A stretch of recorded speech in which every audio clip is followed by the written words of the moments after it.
सावधान इंडिया प्रयास है उन कहानियों को आपके सम्मुख प्रस्तुत करने का जिनमें आम नागरिकों के अधिकारों का हनन किया सत्ताधारियों ने। लेकिन इसका मतलब ये कतई नहीं है कि हर वो व्यक्ति जो उच्च पद पर विराजमान है वो व्यक्ति संविधान का उल्लंघन करता है और कानून का गलत इस्तेमाल। दिल्ली में बीच सड़क पर एक परिवार को बेदर्दी से मारा गया। उनके बेटे को बड़ी ही बेरहमी से गाड़ी से 50 मीटर तक घसीटा गया। मैं पूछती हूँ आखिर हमलावरों की इतनी हिम्मत कैसे हुई कि बीच सड़क पर उन्होंने एक परिवार पर हमला किया। आखिर कौन थे ये लड़के? वो चर्बी चढ़ जाए तेरे को, तू जानता नहीं मैं कौन हूँ। दिल्ली में इस वक्त किसी न किसी गली, किसी न किसी नुक्कड़ पर कोई ना कोई एक आम आदमी को इस प्रकार की धौंस जरूर दे रहा होगा। आखिर कौन है ये लोग और किसकी धौंस देते हैं ये आम आदमी को? कहां तक पहुंच है इन नवाबजादों की? भारत के प्रधानमंत्री के साथ साथ भारत के राष्ट्रपति दिल्ली में विराजमान है। हमारे देश की राजनीति का प्रतिबिंब हमारे देश की संसद में साफ नजर आता है, जिसमें इस वक्त 545 लोकसभा के सदस्य एवं 245 राज्यसभा के सदस्य अपनी सेवाएं प्रदान कर रहे हैं।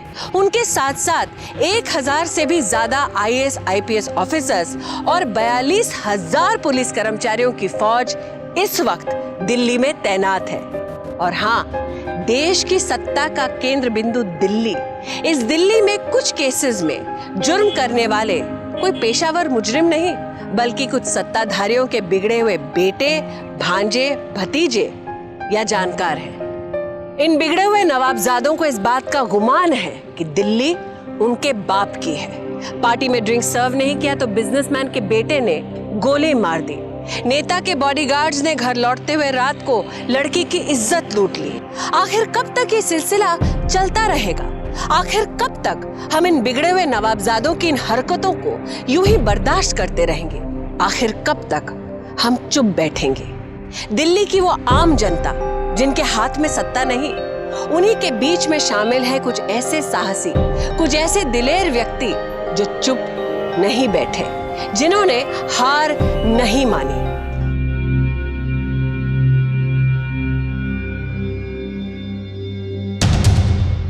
अबे ये भूटे हटना, इतनी हड्डियां तोड़ूंगा ना, तू जानता नहीं मैं कौन हूँ।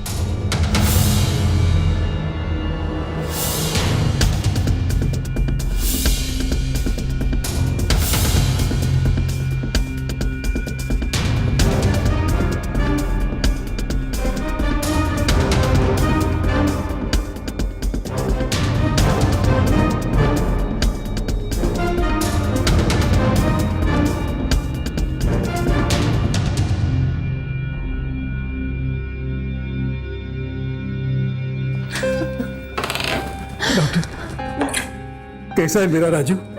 कैसा है मेरा बेटा? देखिए, फिलहाल उनकी हालत बहुत ही क्रिटिकल है। उनकी बॉडी में कुल 39 फ्रैक्चर्स हैं और अगले 24 घंटे तक कुछ कह पाना बड़ा मुश्किल होगा।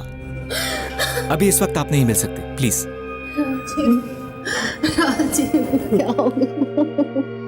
दिल्ली के करोल बाग में रहने वाला एक मध्यम वर्गीय परिवार आज जख्मी हालत में अस्पताल पहुंच गया है। उनका इकलौता बेटा राजीव इस वक्त मौत से जूझ रहा है और उनके हालत के जिम्मेदार हैं सत्ता के नशे में चूर दो नौजवान, जिन्हें लगता है कि दिल्ली उनके बाप की जागीर है। और उन्हें यह भ्रम इसलिए है क्योंकि उनके चाचा अखिलेश खत्री दिल्ली के प्रभावशाली नेता हैं। अपने चाचा के दम पर इन लड़कों को लगता है कि वो कभी भी बिना रोक टोक किसी के साथ कुछ भी कर सकते हैं और उनके झूठे अहंकार की कीमत चुकानी पड़ रही है एक साधारण परिवार को।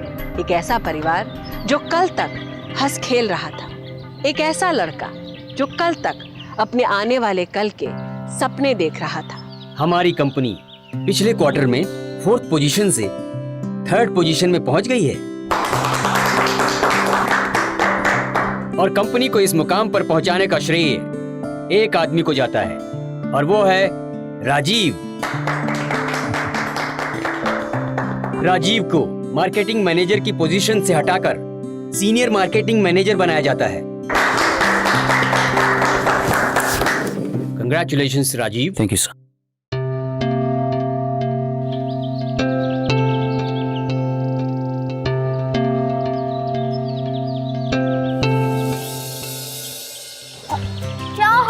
वाले। अरे सुनो तो सही, गुड न्यूज देनी है तुम्हें। Good news. अच्छा, मैं सीनियर मार्केटिंग मैनेजर बन गया हूँ। Oh my god, I am so excited.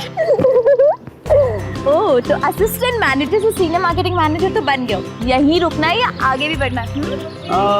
सोच रहा हूँ तुम्हारे साथ ही रुक जाऊँ, आगे बढ़ने की क्या जरूरत है। So sweet.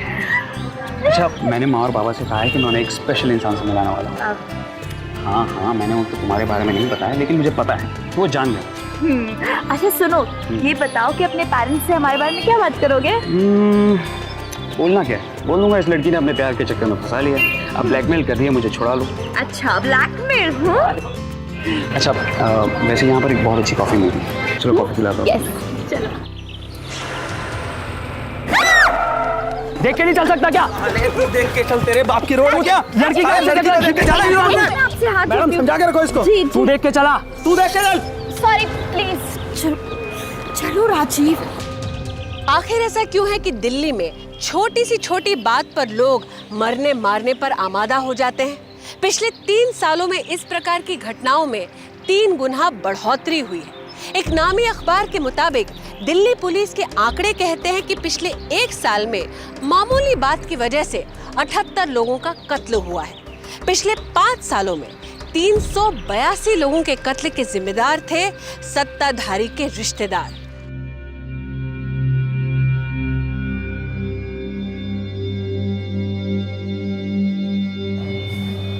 बाबा, हमारी फैमिली में आज तक किसी ने ऐसा नहीं किया था। किसी ने अपना फैसला अपने माँ बाप पर नहीं थोपा था। सच में राजू, मुझे तुमसे ये उम्मीद नहीं थी। एक बार तो पूछ लिया होता हमसे। हाँ, ओके नहीं। चलो। लेकिन बाबा,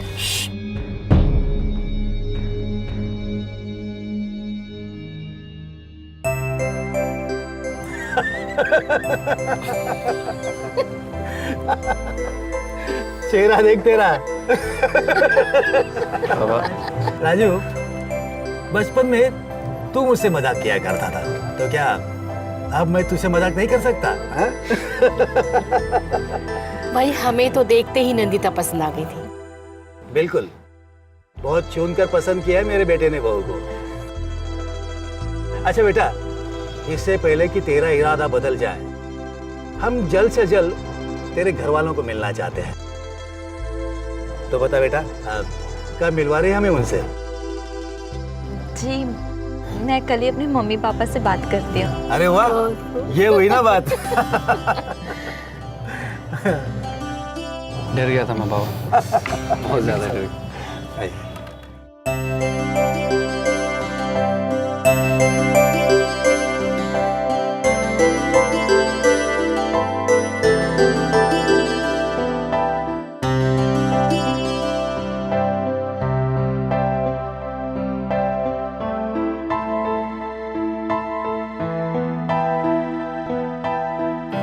अच्छा अंकल आंटी, मैं चलती हूँ। नहीं बेटा, ऐसे कैसे? राजू तुझे घर तक छोड़ आएगा, जा बेटा। अरे राजीव, तुम्हें तो पता ही है मेरा घर पास ही में है, मैं चली जाऊंगी। नमस्ते आंटी। नमस्ते अंकल जी।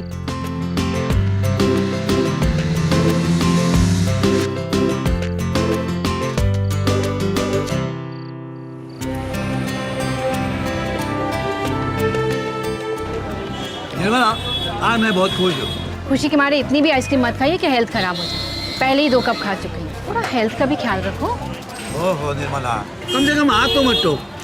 भाई मेरे बेटे ने सारी चिंता परेशानी दूर की, इसके लिए मुंह तो मीठा करना ही पड़ेगा ना। भाई एक और दे दो। अरे नहीं भैया, मत देना, पहले 2 आइसक्रीम खा चुके हैं। अब काम की बात करते हैं। कल जाकर रिश्ते की बात पक्की करनी है। क्यों ना करूँगा। मेरे बेटे ने मुझे 2 खुशियाँ दी हैं, ऑफिस में प्रमोशन और दूसरी इतनी प्यारी बहू। वाह बेटा वाह, तेरा रिश्ता पक्का मैं करने जा रहा हूँ और गले सिर्फ मार के रखे जा रहा हूँ। चलो चलो। अरे निर्मला, ठीक तो हो ना? अरे सब ठीक है, सर्दियों की वजह से थोड़ा जकड़न है। आप बहुत जिद्दी हैं माँ। कितनी बार कहा आपको कि डॉक्टर के पास लेके चलता हूँ। अबे ओए, बारात में आया क्या?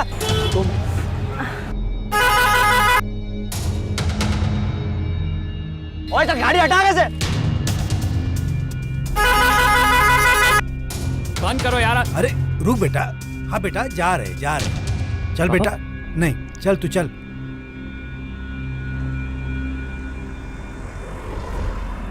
अबे ये बूटे हटना। Hey you, mind your language. कौन से बात करने की तमीज है तुझे? राजू जाने दो यार। ए, रुक। जाने दो बेटा, तू बैठ गाड़ी में, चल चल निकलते यहाँ से।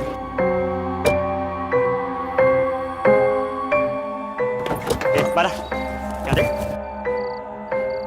बड़ी अंग्रेजी झाड़ रहा है।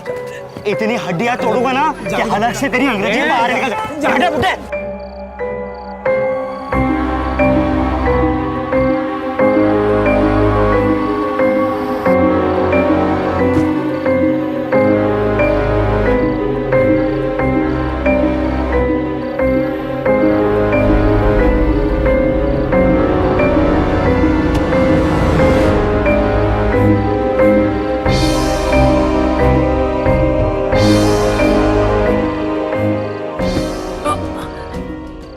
शाना बनता हमारे साथ।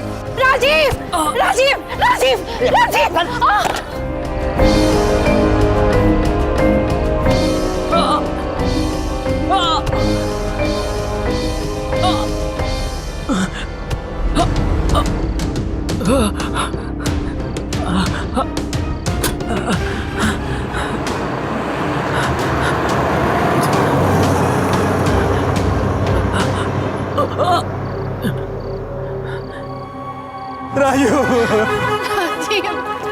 राजू, अरे कोई तो बचाओ मेरे बेटे को। आखिर क्या कसूर था इस परिवार का? क्या गलती थी इस लड़के की? सिर्फ इतना कि दो बिगड़े हुए नवाबजादों को उसकी पार्किंग स्पेस चाहिए थी। जी हाँ, सिर्फ पार्किंग स्पेस। इतनी मामूली सी बात के लिए कोई किसी पर हमला कैसे कर सकता है? सोचिए, ये घटना हम में से किसी के साथ भी हो सकती है। जरा सोचिए, आज राजीव के बजाय अगर आप अस्पताल में जिंदगी और मौत के बीच जूझ रहे होते तो? दिल्ली का ये कैसा भयानक रूप है। मैं कौन हूँ, किसका बेटा हूँ, किसका भतीजा हूँ, अरे क्या फर्क पड़ता है? लेकिन पड़ता है, कुछ लोगों को फर्क पड़ता है, क्योंकि उनके लिए ये एक पावर स्टेटमेंट बन चुका है। और इसी पावर के नशे की वजह से राजीव के साथ आज ये वारदात हुई। अरे सैनी चल ना यार, फुटबॉल मैच देखते ना यार। ओए मुझे नहीं देखना फुटबॉल। अरे हाँ भाई, तू क्यों फुटबॉल देखेगा? तेरा इंटरेस्ट तो बेसबॉल में। साला तमीज की बकवास किए जा रहा था, जैसे कि रोड उसके बाप की है। हॉर्न पे हॉर्न बजाए ही जा रहा हूँ, फिर भी सारे के दिमाग में बात ही नहीं आ रही थी। अरे यार करण, क्या बताओ यार, कल इसने क्या मारा ना यार, दो ही डाला उसको। क्या बात कर रहे हैं? हाँ, फुल फैमिली के साथ, एक पे एक फ्री। तो यार कोई कांड वांड ना हो जाए। अरे नहीं रे। ओए कुछ नहीं होगा। कौन करेगा कांड? पुलिस, वो थुल्ले। ओए टेंशन ना ले, मेरे अंकल के होते हुए हमारा कोई कुछ नहीं उखाड़ सकता। भारत का संविधान ये कहता है कि हर नागरिक को समान अधिकार प्राप्त है, फिर चाहे वो सड़क पर काम करने वाला मजदूर हो या नेता का बेटा। फिर ऐसा क्यों है कि ये नवाबजादे सत्ता का दुरुपयोग करते हैं? ऐसा क्यों है कि वो दिल्ली की सड़कों पर खुलेआम गुंडागर्दी करते हैं? इसका जिम्मेदार कौन है? अंकल, आंटी, सिर्फ पार्किंग के लिए कोई इस तरह से? बेटा, डॉक्टर ने कहा है कि अगले 24 घंटे तक कुछ भी कहना मुश्किल है।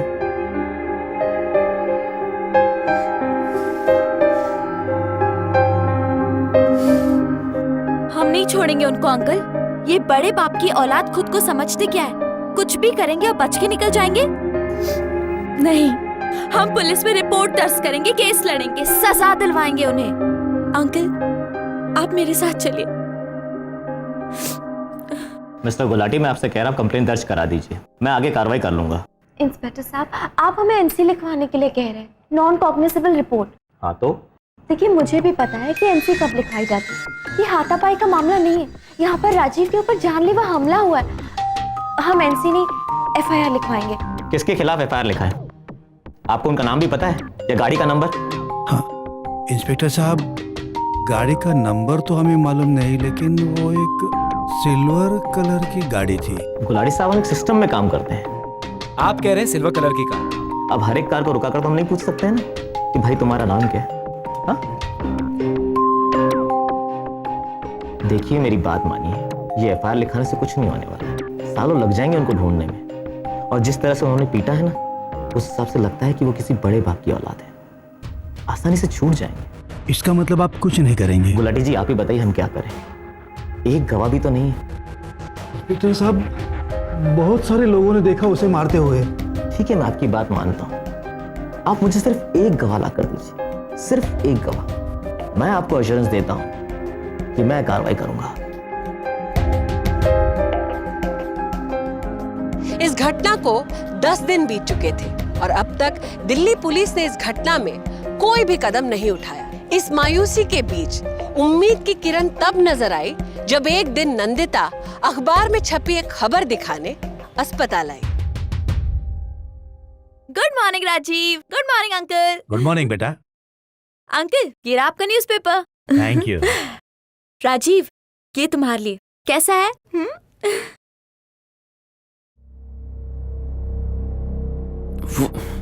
वो लोग पकड़े गए।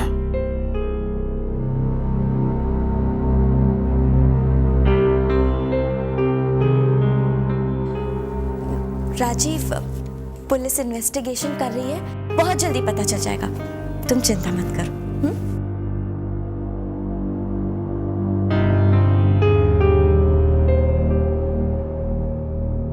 नंदिता, हाँ? ये सीसीटीवी कैमरा से ली हुई तस्वीर है ना? हाँ अंकल, लग तो ऐसे ही रहा है। क्यों, क्या हुआ? नंदिता, ऐसे सीसीटीवी कैमरे तो वहां भी लगे होंगे, उस आइसक्रीम दुकान के आसपास। हो सकता है उसमें कुछ रिकॉर्ड हुआ हो। एक मिनट, तू यही राजीव के पास रुकना, मैं जाके देखता हूँ। ठीक है।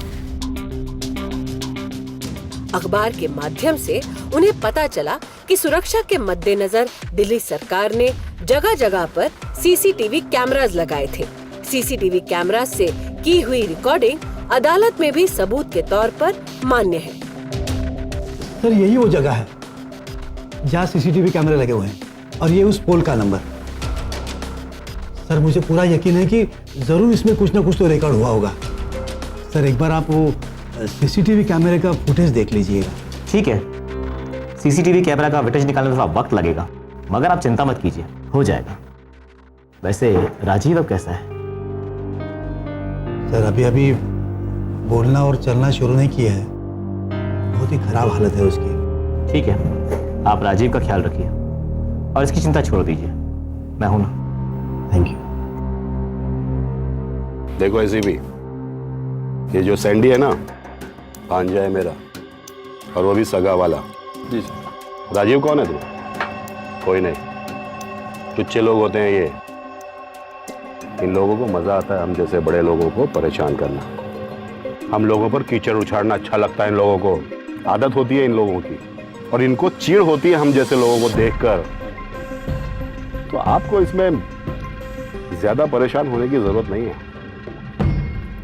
केस को रफा दफा करो और आप भी आराम करो। और हाँ, अपने उस इंस्पेक्टर से कहना कि ज्यादा हाथ पांव चलाने की जरूरत नहीं है। ठीक है सर। जाइए।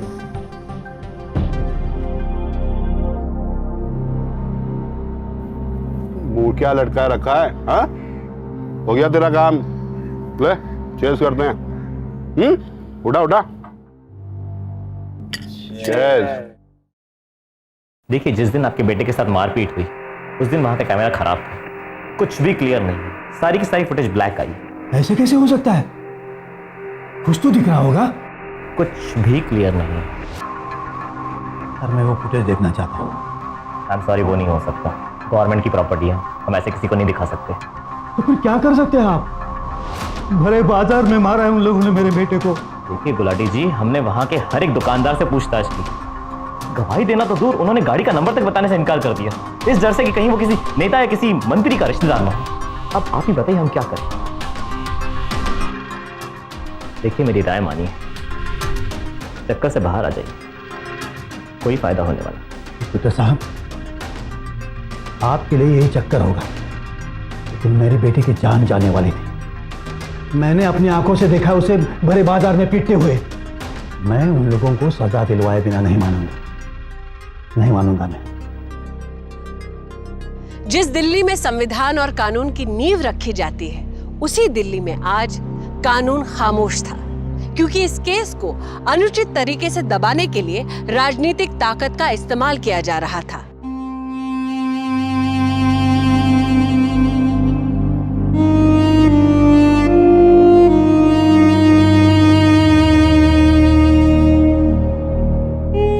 इतनी हड्डियां तोड़ूंगा ना कि हलक से तेरी अंग्रेजी बाहर निकल जाए।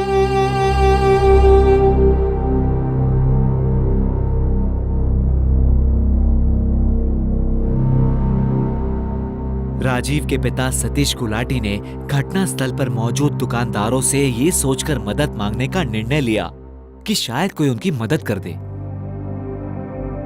भाई साहब जी, उस दिन यहाँ मेरे बेटे के साथ मारपीट हुई थी, आपने देखा होगा ना? प्लीज मेरी मदद कीजिए। देखिए बाबा, अगर मैंने देखा होता तो मैं आपकी जरूर मदद करता। आपने देखा किसी ने? लड़कों ने भी नहीं देखा। आप कहीं और पता कर लो।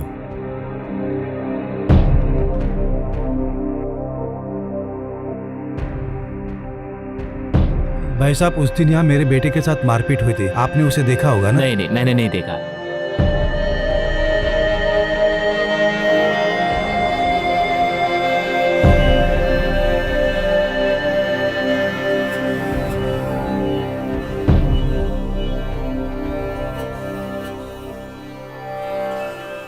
अरे बाबा, बस एक ही मदद कर सकता हूँ मैं आपकी। जो लोग हैं वो कभी कभार यहाँ सॉफ्टी खाने आते हैं। ये उनके गाड़ी का नंबर। बस प्लीज वो भी किसी को बताइएगा नहीं तो मेरी दुकानदारी का सवाल है। थैंक यू बेटा।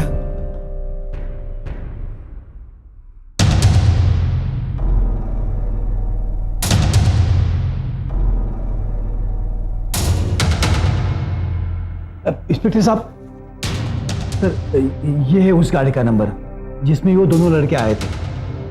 सर, अब आप इस नंबर के बेस पर आप अपनी कार्रवाई शुरू कर सकते हैं। वैसे आपको ये नंबर मिला कहाँ से? ये तो मैं आपको नहीं बता सकता, लेकिन सर ये उन्हीं की गाड़ी का नंबर है। सर आप प्लीज किसी भी तरह उन दोनों को ढूंढ निकालिए और उन्हें सजा दिलवाएं। विजय। Yes sir. आरटीओ जाके ओनर का नंबर निकालो। जी सर। अब बैठिए सर।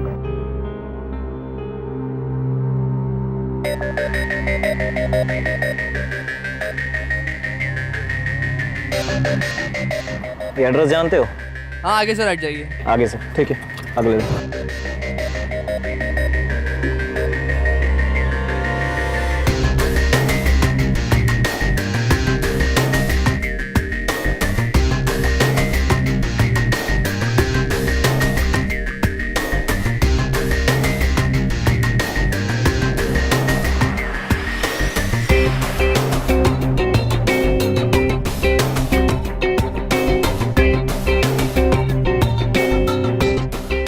यही वो नंबर है, चलो अंदर।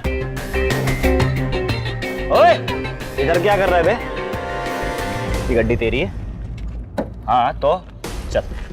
ओए, कहाँ चल? तेरी ससुराल, पुलिस थाने चल। ओए, तू क्या सठिया गया है? जानता है मैं कौन हूँ? ओए, बहुत खाना बंद कर, अब चुपचाप चल, वरना जबरदस्ती अंदर डाल देंगे तुझे। जबरदस्ती करेगा तू हमारे साथ? अच्छा करना। अरे जबरदस्ती करना, ले चलो। अरे छोड़ो। राजीव, हम जीत गए राजीव। पता है अभी अभी अंकल का फोन आता और उन्होंने कहा कि पुलिस ने लड़कों को पकड़ लिया है।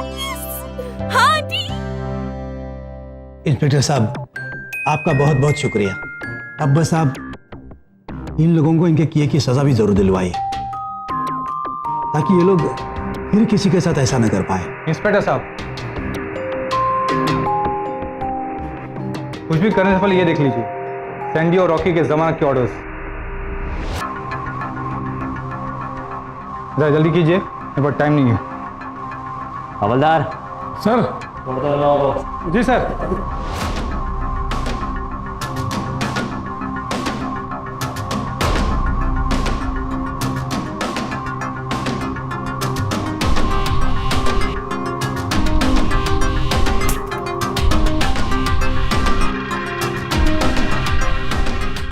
चूल खत्म हो गई तेरी, भिजवा दिया हमें जेल। और तेरा वो सन की बेटा वो जिंदा भी है क्या मर गया? चलो, खतरी जी ने तुम लोगों को चुपचाप घर आने के लिए बोला है। चलो। इंस्पेक्टर साहब, ये लोग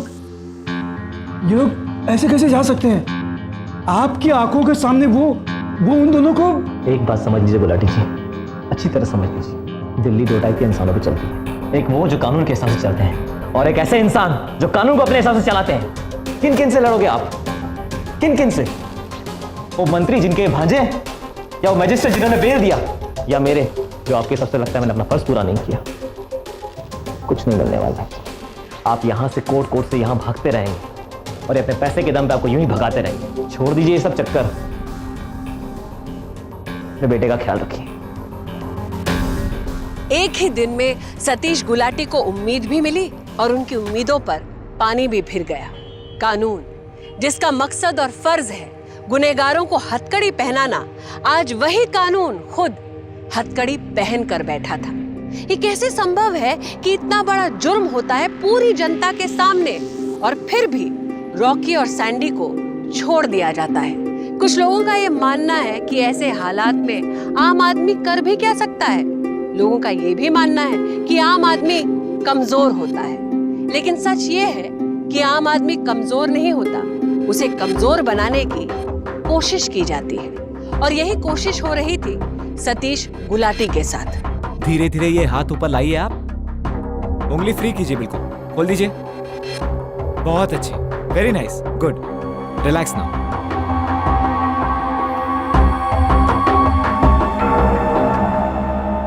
आपके बेटे का विल पावर बहुत ही स्ट्रांग है। अगर इसी तरह से प्रैक्टिस करता रहा ना, तो बहुत ही जल्दी ये ठीक हो जाएगा।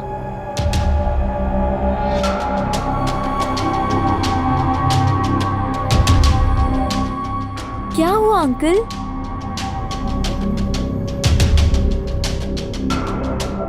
हम हार गए बेटा। हार गए? मतलब? पुलिस ने उन दोनों को जमानत पे छोड़ दिया। ऐसे कैसे छोड़ सकते वो उन लोगों को? कुछ फर्क नहीं पड़ता। मगर आंटी, बस अब जो हो गया सो हो गया। बेटा हम लोग बहुत सीधे साधे लोग हैं, इस तरह को बात आगे बढ़ाने से नुकसान हमारा ही होगा। भूल जाओ सब, भूल जाओ बेटा। देखिए आंटी, राजीव भी मना कर रहे हैं, वो भी चाहते हैं कि उन लोगों को सजा मिले। हम इतनी आसानी से उन्हें कैसे भूल सकते हैं? लेकिन बेटा ये इतना आसान नहीं है। मगर अंकल हम कोशिश तो कर सकते हैं ना। कैसी कोशिश? मेरे पास एक रास्ता है। मैंने पूरी तरह फाइल चेक कर ली, इसे पब्लिश करवा दो। Thank you sir. आई बैठिए। नमस्ते। कहिए, मैं आपकी क्या मदद कर सकता हूँ? सर मेरा इकलौता बेटा इस वक्त बहुत ही बुरी हालत में हॉस्पिटल में एडमिट है सर।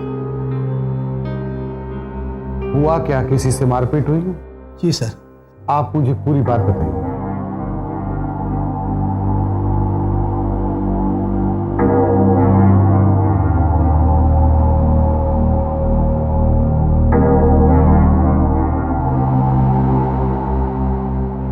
पूरी दिल्ली में यही होगा, इनका बस चले तो पूरे शहर को जंगल बना दें।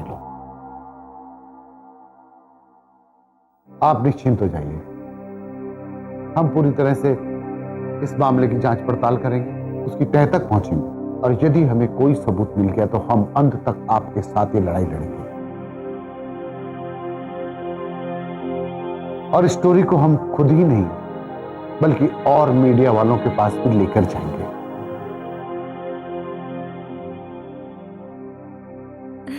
धन्यवाद, धन्यवाद साहब। सर, हम मीडिया वालों की तरफ से हैं। कुछ दिन पहले यहाँ पर कोई हादसा हुआ था, आप उस बारे में कुछ जानते हैं या कुछ कहना चाहते हैं?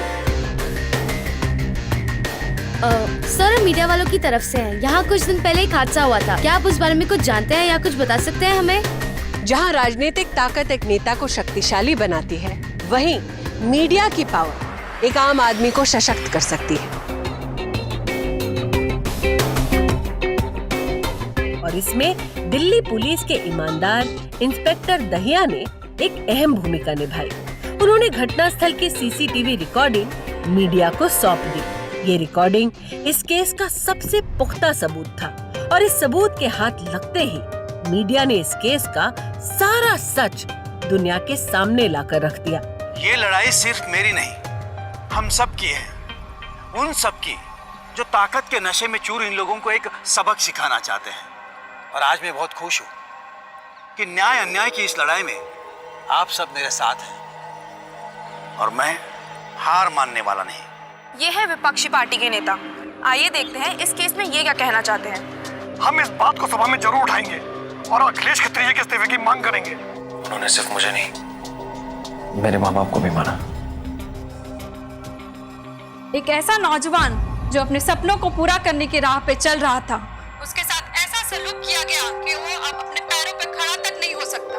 आखिर राजीव के इस हालत का जिम्मेदार कौन है? कौन दिलाएगा उसे इंसाफ?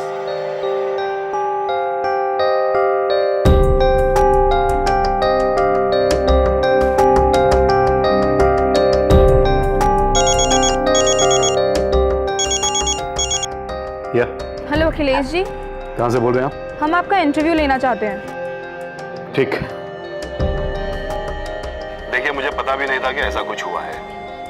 कुछ लोग हैं जो मुझे जबरदस्ती इस मामले में घसीट रहे हैं ताकि वो अपनी राजनीतिक रोटियां सेक सके, वरना ये जनता अच्छी तरह से जानती है कि मैंने हमेशा सच का साथ दिया है और कानून को सबसे ऊपर रखा है। अगर ये वाकई सच है तो दोषियों को सजा मिलेगी और जरूर मिलेगी, चाहे वो मेरा अपना भांजा ही क्यों ना हो।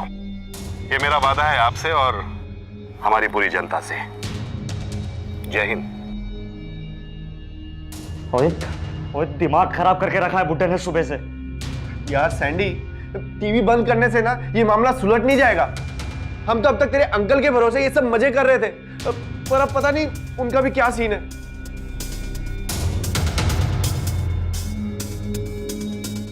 ओए अंकल हाथ हटाए, इससे पहले मैं ही केस बंद कर दूंगा। सारा स्यापा ही खत्म। चल।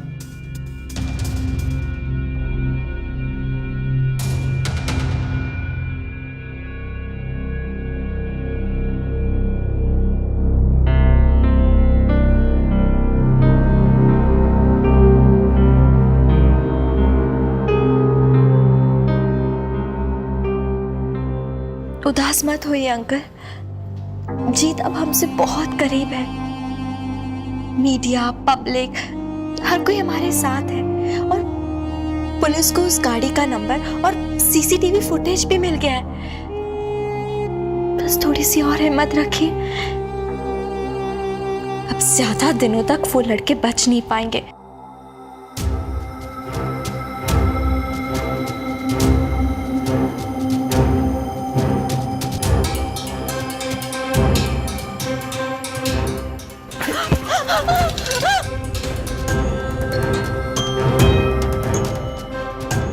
ओए बुढ़ाओ सुधर जा, अभी भी टाइम है। केस वापस ले ले वरना तेरा हाल भी तेरे बेटे जैसे कर दूंगा। अरे इस उम्र में टॉयलेट जाने के काबिल भी नहीं रहेगा, समझा? और ये मीडिया में जो हल्ला मचा रखा है ना तूने, बंद कर दे वरना तेरी आवाज भी बंद कर दूंगा, समझा? हटो यहाँ से, हटो।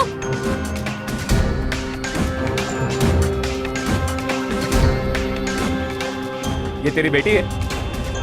ओए समझा इस बुढ़े को, सटे आ गया है। अगर इसने अपनी हीरोगिरी बंद नहीं की ना तो तेरे साथ भी बहुत कुछ हो सकता है, समझी? क्या करेगा तू? हाँ, क्या करेगा? मारेगा? तू बंदूक दिखाएगा और हम डर जाएंगे? समझता क्या तू अपने आप को? हाँ, राजा है कहीं का तू, और हम गुलाम है तेरे। हाँ, चला गोली, हिम्मत है तो चला गोली, चला ना गोली।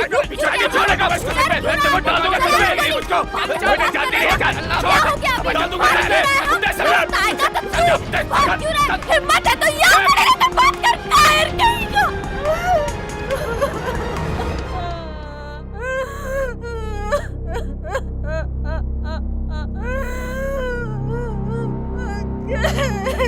सतीश गुलाटी को इस बात का एहसास था कि आम आदमी कमजोर नहीं होता, उसे जबरन कमजोर बनाने की कोशिश की जाती है। लेकिन सतीश गुलाटी के इस एहसास ने विश्वास का रूप तब लिया जब सैंडी और रॉकी ने उन्हें धमकाया। सतीश गुलाटी को इस बात का एहसास हुआ कि सैंडी और रॉकी भले ही धमका रहे हैं, किंतु अंदर से ये दोनों लड़के बहुत डरे हुए हैं। तुम लोगों के दिमाग में भूसा भरा है? हाँ? घुटने में अक्ल रख के घूम रहे हो क्या तुम लोग? एक तो बात पहले ही कहां से कहां तक पहुंच गई है, और तुम लोगों को अपने आप पर काबू रखना भी नहीं आता। सीधा पहुंच गया हॉस्पिटल में उसे धमकी देने के लिए। और क्या करते हम? ओए बकवास बंद कर, अपनी बकवास बंद कर दो।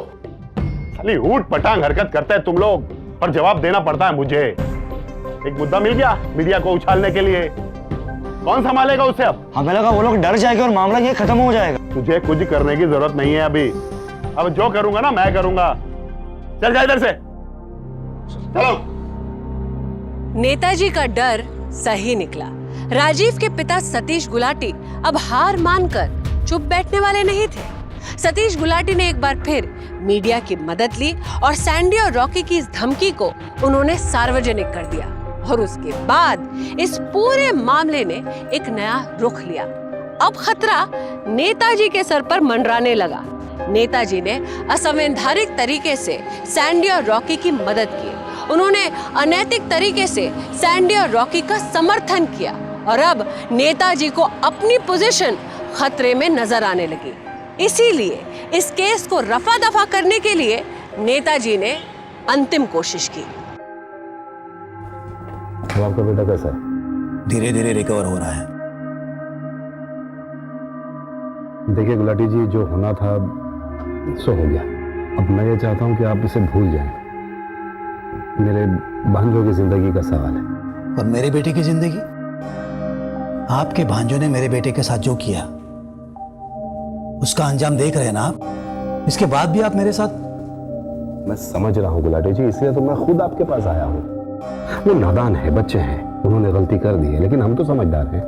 अगर हम लोग भी उन लोगों के जैसे झगड़ेंगे तो इस मैटर को सुलझाएगा कौन? बात कैसे बनेगी? देखिए गुलाटी जी, मैं मानता हूं कि आपका बहुत सारा रुपया खर्च हुआ होगा इलाज में।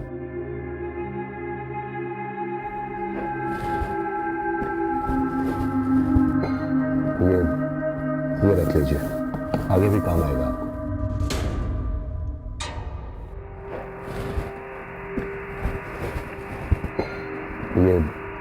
ये रख लीजिए, आगे भी काम आएगा आपको।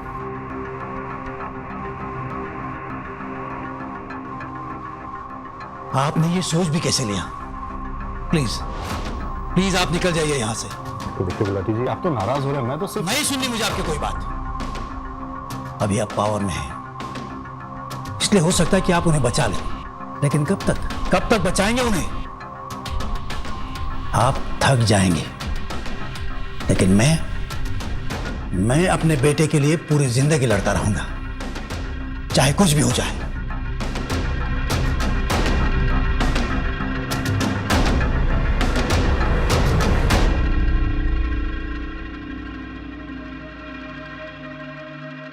अब मैं उसके आगे भीख नहीं मांगने वाला। मुझसे जो हो सकता था मैंने किया। अब आपको जो करना है आप करिए। भतीजा है वो, मेरा बेटा नहीं है। जो मैं, अगर आपको उन दोनों को जेल में डालना है तो डाल दीजिए, लेकिन ये किस्सा मुझे यही खत्म चाहिए बस।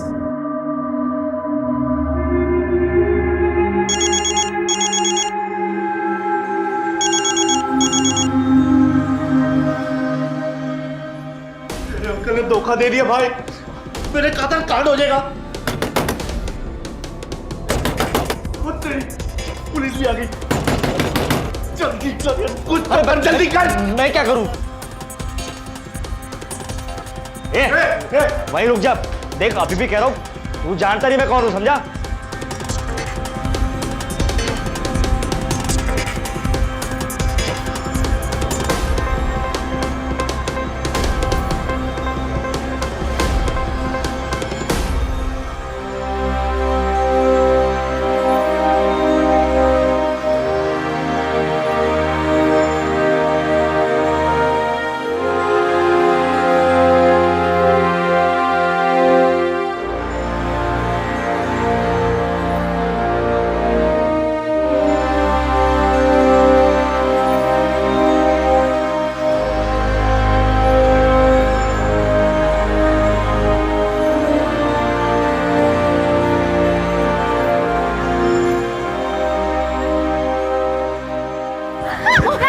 नहीं, रुक जाओ निर्मला, कोशिश करने दे उसे। कोशिश करेगा तो ही चल पाएगा ना।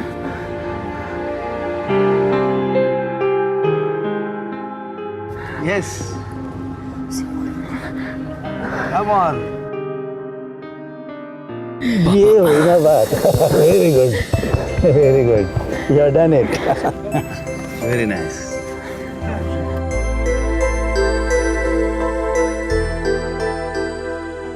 आखिर एक आम आदमी ने सत्ताधारी को मात दे ही दी। इस वक्त रॉकी और सैंडी जेल में हैं। उनके खिलाफ राजीव गुलाटी पर जानलेवा हमला करने के लिए मुकदमा दर्ज किया गया है। उसके साथ ही रॉकी के चाचा नेता अखिलेश खत्री पर अपने पद का दुरुपयोग एवं पुलिस की कार्यवाही में दखल देने के लिए केस दर्ज किया गया है। सत्ता ताकत नहीं, जिम्मेदारी है। जिम्मेदारी है ताकि नेता देश का निर्माण कर सके और समाज की सेवा कर सके। किसी को इस बात का अधिकार नहीं कि वो आम आदमी के अधिकारों को कुचले, ना नेता को, ना अफसर को, ना ही उनके रिश्तेदारों को। सत्ता का दुरुपयोग करना संवैधानिक जुर्म है। सतीश गुलाटी ने आज एक सत्य से हमारा परिचय करवाया है कि आम आदमी कमजोर नहीं होता, सोच कमजोर होती है। आम आदमी के पास वही संवैधानिक अधिकार हैं जो एक नेता के पास हैं, एक उद्योगपति के पास है। इन अधिकारों को हमें समझना होगा। बस शर्त यही है कि हम इन्हें समझें और इनका सही इस्तेमाल करें। दिल्ली को अगर अपराध मुक्त करना है तो हम सबको अपनी सोच बदलनी होगी। कौन किसका बेटा है, कौन किसका बाप, इस बात से हमें कोई फर्क नहीं पड़ना चाहिए। अगर आपको कोई धमकाता है तो आप उसका सामना कीजिए। अगर आपकी बगल में कोई किसी पर धौंस जमाता है तो आप उसका विरोध कीजिए, क्योंकि संगठन में ही शक्ति है। अगर आप चुप बैठे रहे तो अपराधी आप भी हैं। इसीलिए हम कहते हैं चुप ना बैठे। सतीश गुलाटी की इस मुहिम को विफल ना होने दें। आगे बढ़े, हमारी मुहिम का हिस्सा बने।